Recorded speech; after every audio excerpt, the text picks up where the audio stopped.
પ્રબોધ સ્વામી એવું તત્વ છે. અને એક વસ્તુ સમજો સ્વામી, આ તો કેનેડા છે એટલે આપણે બોલવાનું વાંધો નહીં, આ ટેરેટરી જનકભાઈની ટેરેટરીમાં છે એટલે બીજું કોઈ માથાકૂટ કરે નહીં. જનકભાઈ સાથે થોડા સંબંધો છે એટલે સાચવી લે છે આપણને. કેમ કે અમે જ્યારે વર્ષો પહેલાં આવ્યા હતા ને 2004માં તો અમે 6 કલાક એરપોર્ટ ઉપર ફસાઈ ગયેલા. અને ત્યારે જનકભાઈ લેવા આવ્યા હતા. હું બીજી વાત કરું છું. અહીંયા આગળ જેટલી વાત પ્રબોધ સ્વામીની 1.5 દિવસમાં થશે, સાંભળજો, એના સ્વધર્મની વાતો થશે, એના સુરત ભાવની વાતો થશે, એની આત્મીયતાની વાતો થશે, એની નિર્દોષ બુદ્ધિની વાતો થશે, બધું જ થશે. અને પ્રબોધ સ્વામીમાં જેવા ગુણો છે એવા ગુણો કદાચ આ ધરતી ઉપર 15, 20, 25, 50 મુક્તોમાં બી હોય. પ્રબોધ સ્વામી જેવો સ્વધર્મ બી હોય, પ્રબોધ સ્વામી જેવી નિર્દોષ બુદ્ધિ બી હોય, પ્રબોધ સ્વામી જેવો આત્મીયતા બી હોય, પ્રબોધ સ્વામી જેવી સરળતા હોય, પ્રબોધ સ્વામી જેવી સહજતા હોય. અને છતાં પણ એક વસ્તુ તો પાકી રાખવાની કે પ્રબોધ સ્વામી જેવા ગુણો ભલે આમાં છે, અમારે આ નરેશભાઈ છે, બધું વર્ણન કલ્પેશભાઈએ કર્યું, આ જનકભાઈ છે, એમાં ગમે એટલા ગુણો હોય ને સ્વામી તો એ ટ્રુડો ના થઈ શકે. થઈ શકાય ને? હા, ટ્રુડો ના થાય. કેમ કે ટ્રુડો એક પ્રેસિડેન્ટની પોસ્ટ છે. કદાચ એના કરતાં સારામાં સારું અહીંયા આગળ અમેરિકામાં છે સ્વામી, નાસા છે, પેન્ટાગોન છે, બધા કેટલા બ્રેઇન બેઠા હશે સ્વામી. બાઇડનને ભેગા કરો ને =1 થતો હશે. બોલો, એટલો સાયન્ટિસ્ટ જીનિયસ માણસ. અને છતાં પણ બાઇડન કહેવાય, પેલો પેન્ટાગોનનો સાયન્ટિસ્ટ છે, સાયન્ટિસ્ટ જ કહેવાય. પેન્ટાગોનના સાયન્ટિસ્ટને મિસાઇલ છોડવી હોય તો બાઇડનને પૂછવું પડે. સમજ્યા તમે? બાઇડનની સાઇન વગર પેન્ટાગોનનો સાયન્ટિસ્ટ મિસાઇલ છોડી શકે નહીં.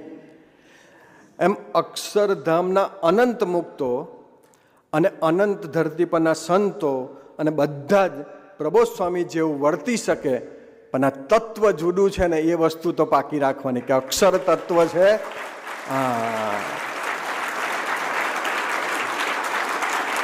આ વસ્તુ આપણે પાકી રાખવી પડે છે. આપણને મળ્યું જે પુરુષ એ અક્ષર બ્રહ્મનું તત્વ છે. તમને થશે કે તમને કઈ રીતે ખબર? લોકો જ ના, તમને કદાચ થાય કે આ સર્વમંગલ સેન કીધી ખબર યાર, એ પહેલી વખત કેનેડા આવ્યા. હું તમને કહું સ્વામી, પોતાના આશ્રિતના સંકલ્પો પકડે.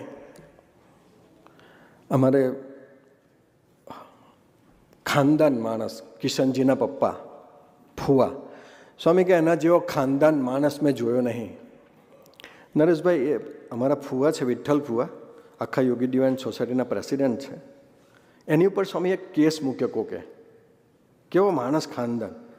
આણંદની ધરતી પર એને એક જણાએ કેસ મૂક્યો હાઈકોર્ટમાં. ફુવા ગાડી લઈને જતા હતા ને તે પેલો બસ સ્ટેન્ડે ઊભેલો, બસ સ્ટેન્ડે. એટલે ફુવાએ જોયો, એટલે ફુવાએ ગાડી ઊભી રાખી, કાચ ખોલીને પેલું કે અહીંયા હાઈકોર્ટમાં જાઓ છો? તો કે શામાં જવાના? તો કે બસમાં. મારી ગાડીમાં જગ્યા ખાલી છે, બેસી જાઓ, આપણે હાથે જઈએ. બોલો, પોતા ઉપર કેસ કરનારને પોતાની ગાડીમાં બેહાડીને હાઈકોર્ટ લઈ જાય અને પછી ઉતારીને એવું કીધું કે જતી વખત કોઈ સાધન ના હોય તો મને કહેજો, મારી ગાડી ખાલી જ છે.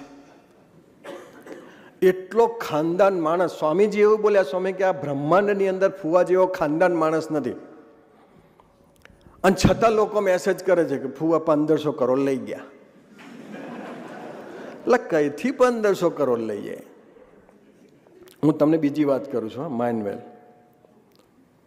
એ ભાવેશભાઈ, એમના જે સેવક છે, એ સુરતનો જ દીકરો છે. એને સ્વામી ફુવાનું જીવન જોયું ને, એને આવા ખોટા એલિગેશન આવ્યા ને સ્વામી. જો એક વસ્તુ છે સ્વામી, અક્ષર બ્રહ્મનો દેહ બાંધવો હોય ને તો વિરોધ સહન કરવો પડશે ને પડશે જ. એમને એમ કંઈ અક્ષરબ્રહ્મનો દેહ બંધાય નહીં.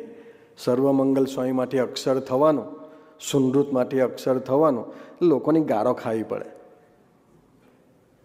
આ નરેન્દ્ર મોદી લંડન ગયા હતા તો કોકે પેલા સરદારજીએ પ્રશ્ન પૂછ્યો કે તમારું હેલ્ધી બોડી આટલું બધું કેમ છે? તો નરેન્દ્ર મોદી કે રોજ 2-2.5 કિલો ગાળો ખાઉં છું ને એટલે. કે